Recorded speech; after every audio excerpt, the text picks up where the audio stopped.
Hi guys, this is Lashette from Scarlet Moon Creations, and I am back with my favorite books of 2021. I'm excited to finally be doing this video because these are my favorite books of 2021. I wrote this a while ago, like the end of the year. I added a book to it since the beginning of January, and if I had time, I've rethought about it. This is a very romance heavy faves, which I'm okay with because one of my reading goals this year was to read more romance. I do enjoy romance, and it helps me get through reading slumps to switch up styles. So, yes, I feel like reading more romance was a success, but I do want to read more diverse romance in 2022, so we shall continue. Now, with the exception of the last two, these are in no particular order, but the last two are my favorite books of 2021. One is fiction and one is nonfiction, and I can't compare them to figure out which one is the top dog, but it doesn't matter because books don't care. The first book I'm going to talk about is I Want to Eat Your Pancreas by Eurosumino. I've heard about this book many times. I saw it on my library, New York Public Library's Twitter account. They had a blog post, basically, or a website post about slice of life manga, and this was on it, and I was like, okay, and I love this. So I Want to Eat Your Pancreas is definitely a catchy name. There is now a live action show and a anime for it, so I definitely plan on checking those out. We're following I guess two high school students who are in the same class but are not friends. They know of each other but don't really know each other. We have the guy whose name we don't know, who is very introverted. He doesn't really have any friends at school. He doesn't really hang out with anyone. He's a loner. And then there's the girl who is not. She is friendly with everyone. How did we wind up with another Grumpy Sunshine? I'm telling you guys, this is my favorite trope. But they don't really interact yet. Until one day, our young introvert, that's what I'm going to call him, goes to the hospital for a checkup, and while he's in the waiting room, he notices a diary on one of the seats and no one around. He picks it up, he doesn't see a name, so he opens it, and the first thing he notices is that this person is dying from pancreatic cancer. Now he's intrigued and surprised, only to be caught by the girl who decides she's not bothered by the fact that he's read her diary, and she's happy that someone in her life finally knows that's not her family. But she has plans, and she enacts them. She very quickly forces herself into his life, becoming his friend, and there are some cute moments and some poignant moments, some sad moments, and some hilarious moments. This could have fit in most surprising books of 2021 because of the ending. This book also slowly lulls you into a sense of security and then knocks you out. And you don't realize that you are connecting with these characters, that you're feeling for them. So, trigger warnings for character death, main character death. That's not a spoiler. It's in the title and the synopsis.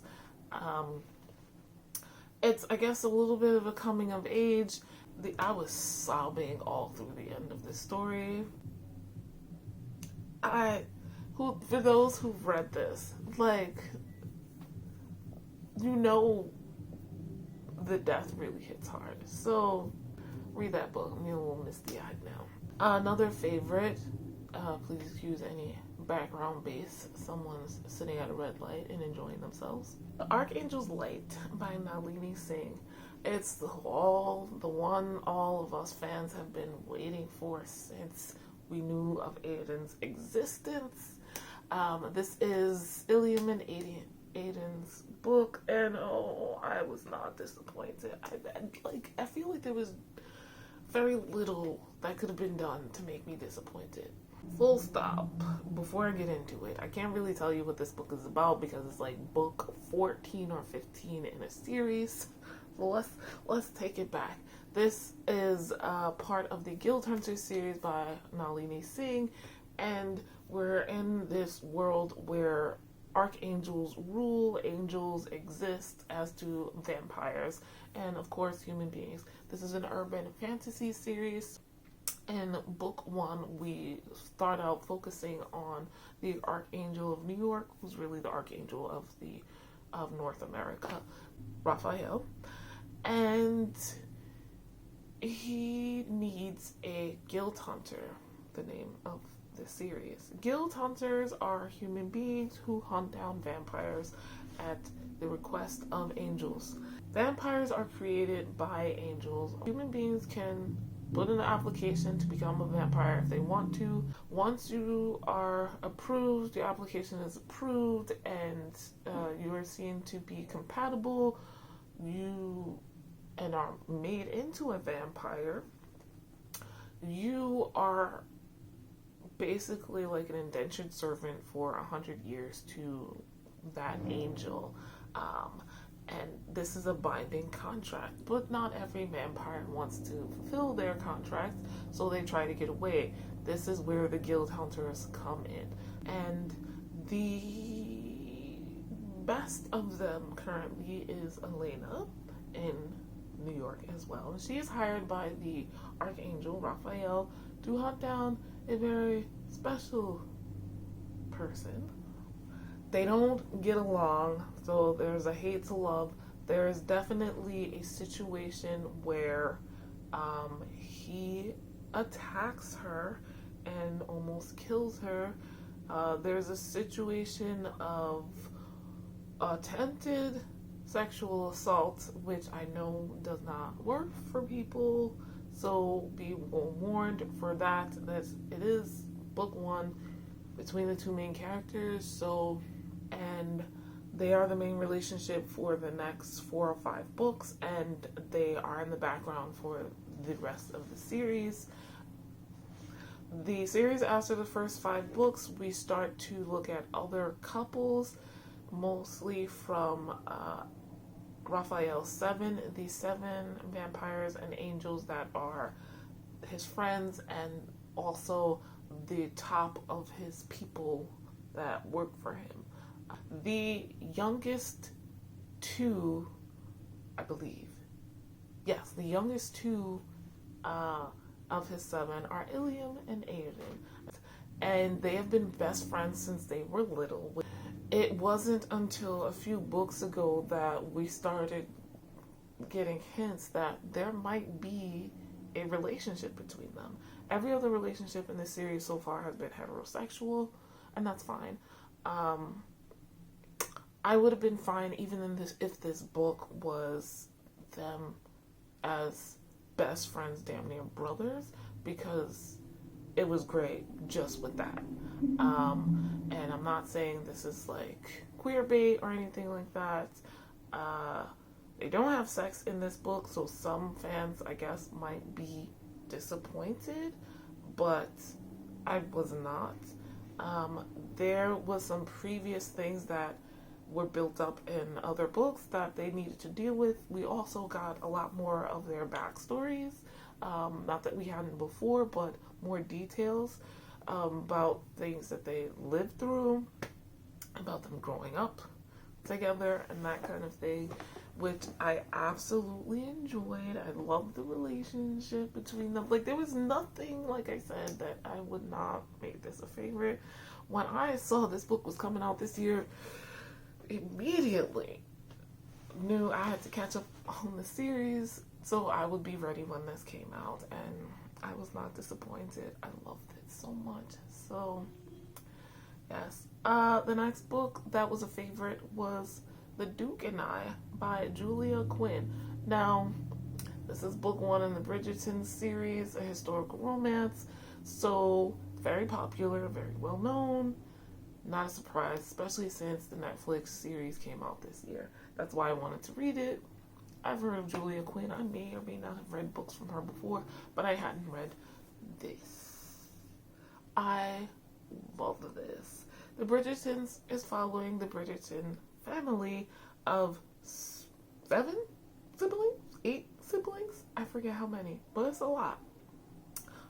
Particularly for the ton of Regency era England.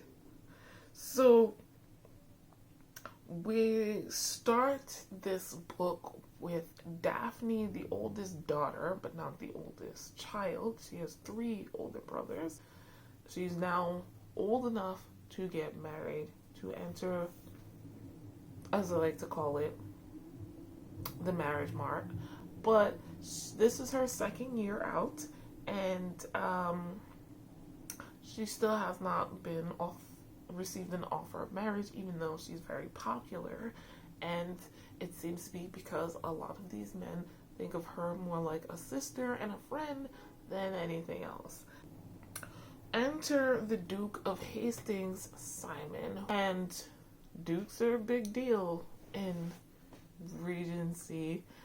But this duke is not close with his father. He left and has been traveling the world and the seas for a chunk of his life after he finished school, where he was friends with Daphne's oldest brother. So he comes back. He's not aware that of a lot of the underhanded machinations of the ton, because he hasn't really been around them as an adult, and not really aware that since his father has passed, he, as the new duke, is now the prime piece that all the mamas want their daughters to grab. It's so funny. He winds up at a ball where he had no plans to be, and he meets up with Daphne and her brothers, and they hit it off really well. They become friends. I feel like this is a friends to lovers, and I like it. Don't like how it's like enemies to lovers in the TV show. I only watched the first episode, so I could be wrong, but I didn't like that part. What I really love is the chemistry between them. This is a fake dating kind of thing. They didn't date back then, but they both agree to have a relationship, because he says if the other men see that she is potentially going to be taken out of the running by a duke, they'll be more interested in her, and her hanging on his arm at all these events will help keep off the other young women and their mothers. So that's a fun thing. But Simon is very against being married, and it goes from there. I love it. The family dynamics are hilarious. One of my favorite parts, because I'm not used to seeing this huge ass family, first of all, in a historical romance, Regency era, but also because they get along. Like, there's so much like sibling bickering and nonsense and motherly mother henning, but also manipulation, and like there's one scene where the oldest son is like pestering the mom about why is Daphne off with this guy? And she starts, talking to him about something he doesn't want to hear. So he was like, oh, I see that person over there. Let me go talk to them, and leaves. And she's just like thinking to herself, thank God that still works, but I don't want to listen to them. I just got to talk about this, and they'll just leave. I fucking love it. They're so entertaining as a family. I cannot wait to read the rest of the series. Trigger warnings for rape, sexual assault. They are already in an established relationship, but one morning, while Simon is inebriated, still asleep mostly, and after he's told her many times that he does not want to have sex for reasons I don't want to give for spoilers, Daphne forces herself on him without his knowledge anyway. That is rape. I know there's been conversations about it. That's what that is. Like, he has said no many times in the past, and he had no ability to voice her off. And I just was like, girl, what the fuck? I could not believe it. I still love this book. It's still one of my favorites. Maybe one day I'll have a video about sexual assault and or rape in books, but that video is not today. The next book I want to talk about that was a favorite was The Chase by Elle Kennedy. This is the book that started it all. I joined or been participating in the Swoon Sisters book club this year. It's run by Deja's Book World and Who Picked This Book here on YouTube. Links down in the description. It's continuing in 2022. I think this was one of the first prompts, and it was a sports romance. This is a hockey romance. And to be perfectly honest, every book in this series has surprised me. The covers and the synopsis do not do these books justice. There's more character depth and development in these books than you would expect. And things are darker than you would expect anyway. These are new adult college sports romances. This is book one in the Briar U series, which is an offshoot from the off-campus series, both obviously by Elle Kennedy. In this, we're following Summer and Fitzy, who I love.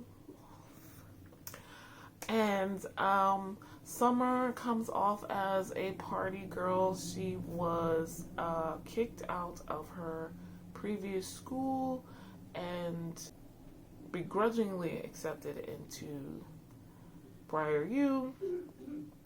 And she's friends with a lot of the people who are on the hockey team or are dating the hockey team. Like I said, this is an offshoot from another series, which at the time I hadn't read yet. So Fitzy is a member of the hockey team, and he is very attracted to Summer as soon as he meets her. But because she comes off as kind of a ditzy party girl, he's like, she'll never be into me. I'm not even gonna try, whatever, right? Hockey is the big sport at Briar University. A lot of these guys go on to become professional hockey players, and obviously the team brings in a lot of money for the university, so it can be excused that people think that all the hockey players are dumb jocks who just skate on the ice and bang around their sticks and fight, and get through school with little to no need to actually learn anything, and their only focus being hockey. Fitzy, not quite. Fitzy is very nerdy, and both in an academic way, but also in a like pop culture thing. He plays video games, and he makes money. There is once again, trigger warnings for sexual assault, rape, and also college things like drinking and alcohol abuse, potentially alcoholism, definitely alcohol abuse. There's drug use and other things. But first of all, I love Fitzy. Second of all, the two of them together, you would not expect. Third of all, their backgrounds. Oh my god. I'm still honestly, with every couple in off campus, because I went back after reading this and I was like, no, I need to read the first series first. And then this,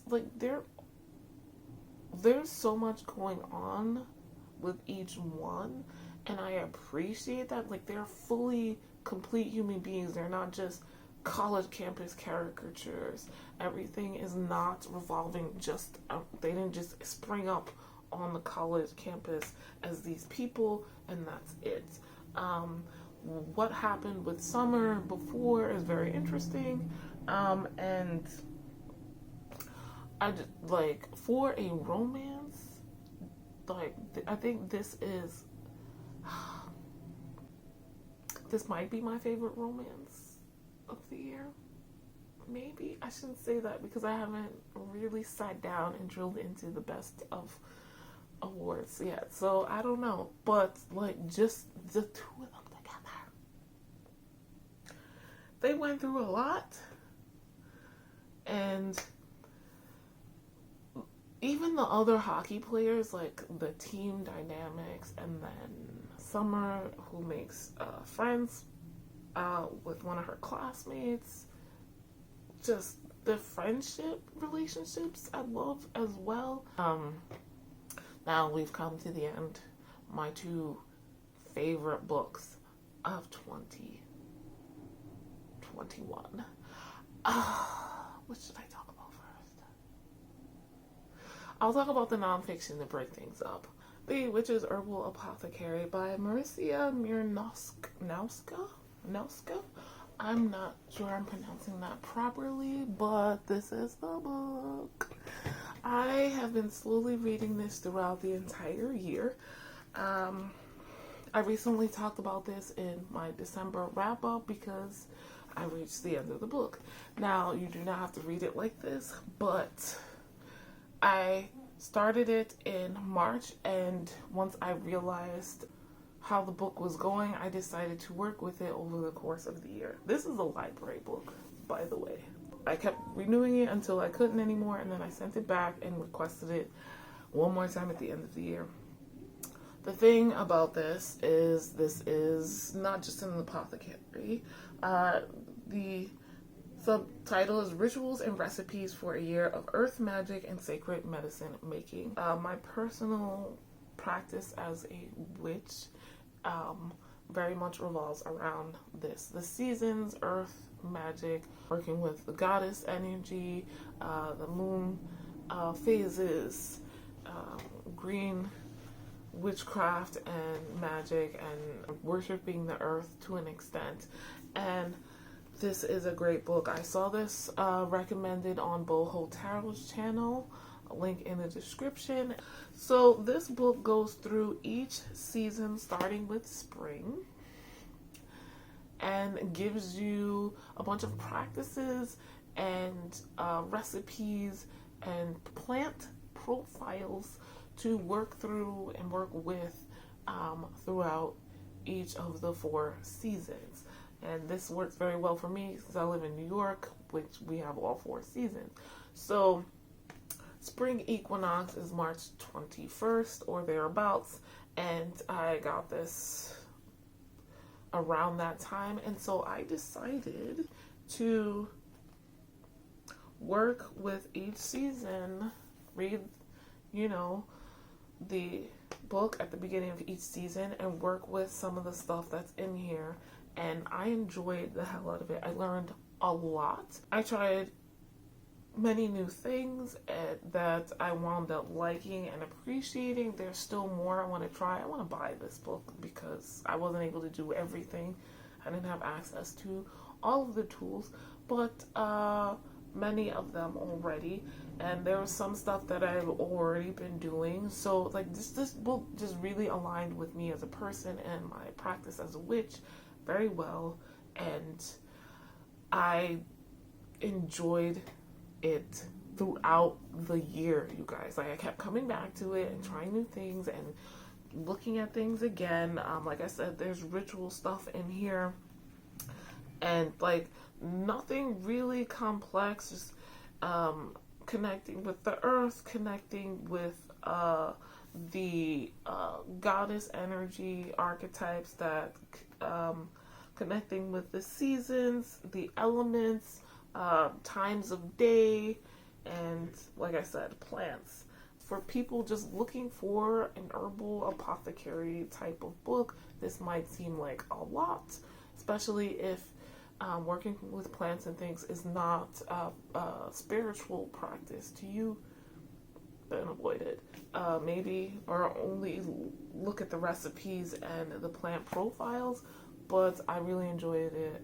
Favorite book of 2021. The other favorite book that is equal to this. I knew this book was a favorite as soon as I read it. This is one of the few books this year that really made me feel this much. Wolfsong by T.J. Klune. And yes, I have started reading the rest of the series. Why did I finish it all this year? Because I was scared of the next book. That's how good this one was. This has a male-male romance. This is, I guess, an urban fantasy in the sense that it's modern, and has a lot of supernatural elements. This is not set in a city, though it is set in a town in the Pacific Northwest, and it's a small town, and we're following Ox, who, as he grows up, this is a coming of age, and he is a normal boy, except his dad thinks he's slow and will have a hard time in life, and tells him that before he abandons him and his wife. Then, to help their mom keep the roof over their head, Ox goes down to the local car repair shop and asks for a job, even a small one, and the owner accepts Ox there. A little later into the story comes this family who owned the house down the block, or down the road from Ox. So one day they're just back. The youngest boy sees Ox and like attaches himself to him immediately,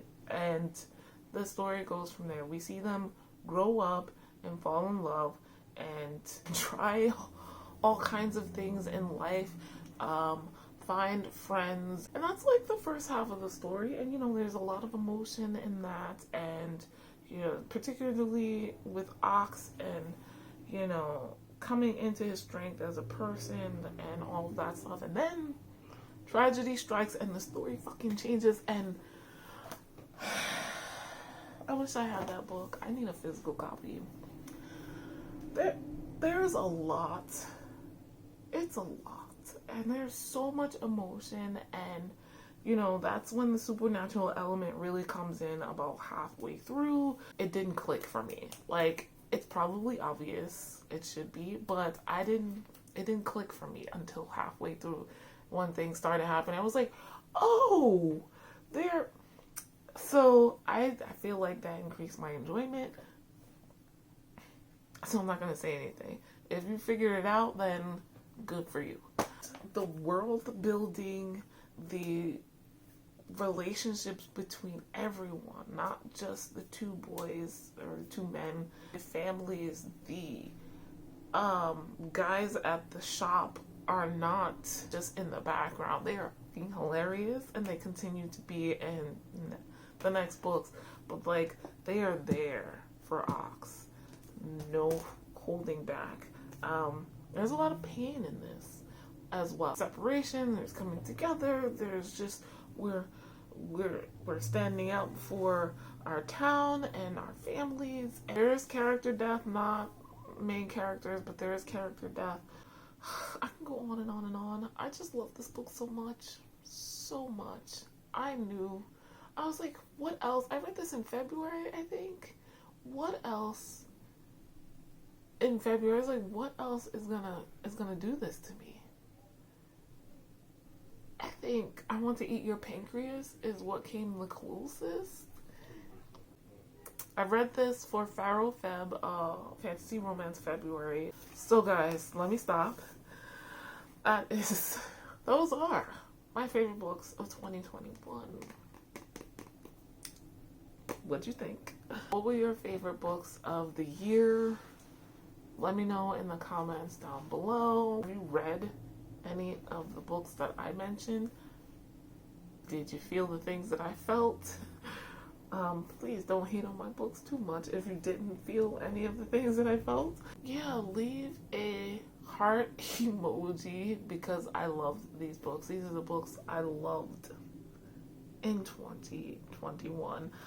Like this video if you liked it. Subscribe if you are new. Hit that notification bell so you know when my book stats of 2021 and the book-ish awards video comes. The book awards is something I got, I think, from